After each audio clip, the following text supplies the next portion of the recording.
Hola, buenos días. Querría que hiciéramos hoy un viaje hacia la imaginación humana. Y para ello os voy a pedir que imaginéis la primera diapositiva de esta charla. Como es la primera, tiene un título, en letras grandes y blancas. Una charla imaginaria. También en vuestra mente podéis ir creando la imagen de, por ejemplo, mi nombre, también en letras blancas, Pablo Barrecheguren, el logo de Naucas y, sobre todo, centraros en imaginar un cuadro que hay en el centro donde hay un hombre pintado, un hombre que viste un abrigo gris, que está en un día plomizo, lluvioso, también gris, y que, sin embargo, lleva una corbata roja.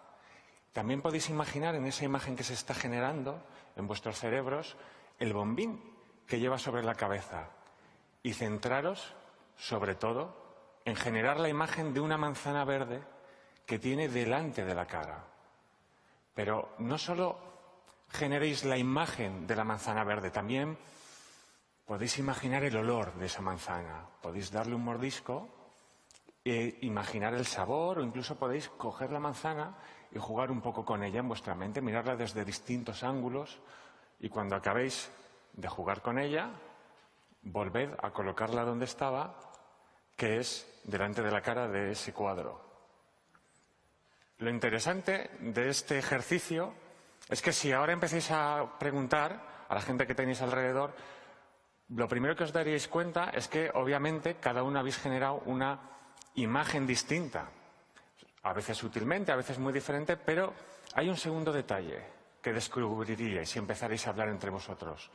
Es que hay gente que no es que haya generado una imagen distinta, sino que le habrá sido muy difícil siquiera imaginar. E incluso algunas personas habrán sido totalmente incapaces. Y es que existe lo que se conoce como fantasia. La fantasia se define como la dificultad de generar imágenes mentales, de imaginar imágenes. Y es una situación que afecta aproximadamente el 4% de la población, y el 1% de la población no es que tenga ya dificultades, sino que es completamente incapaz de generar un imaginario visual en la cabeza. Y hay algo muy interesante de esta condición, y es que, aunque hay algunos casos donde la fantasia aparece por una lesión cerebral, en la mayor parte de las situaciones es algo congénito. Esto quiere decir que es una situación que se produce por el desarrollo natural del cerebro de estas personas.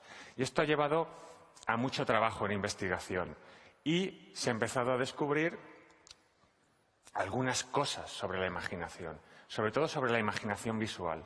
Y ha habido un descubrimiento muy interesante. Yo os he pedido que imaginéis una manzana, pero si yo os pido que imaginéis ahora mismo otro tipo de objetos, como puede ser un chandronken o un chisflón, aquí nadie vais a poder generar en vuestra imaginación estos objetos, porque son objetos que me acabo de inventar y, por lo tanto, son objetos de los cuales vosotros no tenéis información, no hay nada en vuestra memoria. Y es que en la imaginación, por lo menos en la visual, sabemos que lo primero que hace el cerebro cuando activa las rutas para imaginar va a la parte de nuestra memoria. Y esto es fascinante si os ponéis a pensar en ello, porque implica que, en cierto modo, lo que somos capaces de imaginar depende de nuestra cultura, de nuestros recuerdos, de nuestras experiencias. Esto explica en parte, quizás, por qué muchos de los trabajos creativos, muchos de los trabajos artísticos son a veces derivativos de antiguos trabajos, de otras tendencias, o beben mucho de la experiencia vital, de los recuerdos, de la memoria. Y, en cierto modo, las sociedades que tengan una mayor cultura tendrán una mayor facilidad para imaginar más allá. Pero todavía hay muchas cosas que desconocemos de la imaginación, y en parte se debe a que es difícil y no ha habido hasta hace muy poco muchos trabajos sobre ellas, neurocientíficos. Aunque sí que hay algunos trabajos pioneros. En 1880 aparece el primer test para evaluar la imaginación de las personas, y es el test de la mesa del desayuno. Es un test donde se pide a la gente no ya que recuerde, sino que a la vez que recuerde, que imagine el desayuno que ha tenido, que imagine los detalles, el olor del café, la tostada, el tacto, Y en estos primeros experimentos, Francis Galton se dio cuenta de algo que no es intuitivo, que es que había una gran diversidad en la viveza que tenía la gente a la hora de imaginar. Y ya allí descubrió unos primeros casos de personas que realmente tenían dificultades en hacer este ejercicio. Sin embargo, el término afantasia no apareció hasta el 2015, o sea que hay realmente muchísimo espacio, que hubo deficiencias en el trabajo, faltaba información. Y yo creo que una de las cosas que hace de este salto de tanto tiempo es que es bastante difícil investigar esto, entre otras cosas porque es difícil tener una prueba fisiológica directa de la imaginación. Todo se tiene que hacer hasta este año a través de test, pero ha aparecido en los ojos una herramienta muy poderosa. En los ojos, cuando nos exponemos a distintos grados de luz, todos experimentamos cómo hay un reflejo de nuestra pupila, ¿no? Se dilata más o menos según la luz a la cual estamos expuestos. Se ha descubierto que este reflejo de la pupila no solo reacciona, y esto es fantástico, a la luz externa, sino también a la luz de las imágenes que generamos en la mente. Por ejemplo, si a una persona que no tenga fantasia le ponemos dos imágenes en blanco y negro, dos imágenes con la misma intensidad de luz, pero en una está el sol y en otra la luna, el reflejo de la pupila al ver cada una de esas imágenes es sutilmente diferente. Esto es muy interesante porque se ha visto que en las personas con afantasia no se produce esta diferencia o es muchísimo menor. Esto permite tener pruebas fisiológicas para empezar a investigar. Y cuanto más se va investigando sobre la imaginación humana, pues es un campo que cada vez se va abriendo más. Porque hay un punto importante y es que la imaginación no se limita a la imaginación visual.